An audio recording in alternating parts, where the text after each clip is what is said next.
steady progress, almost slow progress for Sri Lanka as they sort of grind their way at Headingley. And we assess it all on Cricbuzz Comm box. This is where they stand in the 35th over, 154 for 5.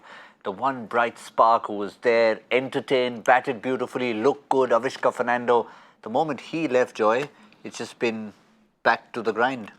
Yeah, in fact, I closed my eyes and when I opened it, I felt for a moment that I was back in the 80s. 155 odd for 5 in 35 overs, batsmen batting at a strike rate of 55-60. This is fantastic if you're playing in Sharjah in 1985 or 86. But today's day and age, it looks like, it seems almost funny at the rate they're scoring. After the 13th over, when Avishka, that bright spark, Avishka went, they've just been 5 fours hit after that. In 23 more overs, they've just hit 5 fours. And it's not that it's been the frontline bowlers. They've had a bit of respite. They've had spin from both ends for the longest time. Both Adil Rashid and Moeen Ali bowling long spells. So imagine the number of overs that they've still got from Woakes, Archer and Wood to come. And Stokes has been steady.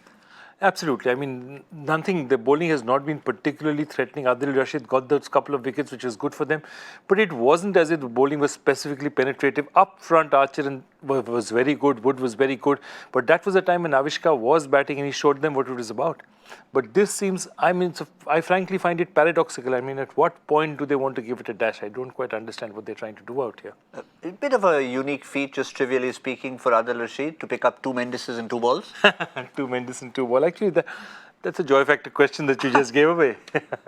But just what do Sri Lanka do from here? Because the thing is, they've tried to mentally overcome that middle order collapse. They had a mini collapse at the front, then a good partnership, then again 2 wickets in 2 balls, and now Angelo Mathews really has to shepherd everybody else till the end. I think that's what they're planning to do, probably get into the 41st, 42nd over. Pereira will come in the end. Hopefully he'll provide a few fireworks, but even if he does, you're looking much more closely at something like a 240, 260 rather than a 330, 320, 330 that this pitch seems to deserve. As I said, their batting is out of the 80s. I don't think the English batting would look at it the same way.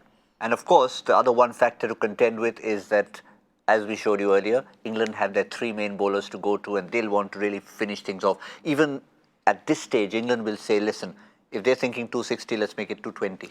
Absolutely. I think they're going to go hard at them. I don't think England has given its bowlers a good workout. Adil Rashid will be happy with what he did today. Moeen Ali's got a nice, long, steady spell.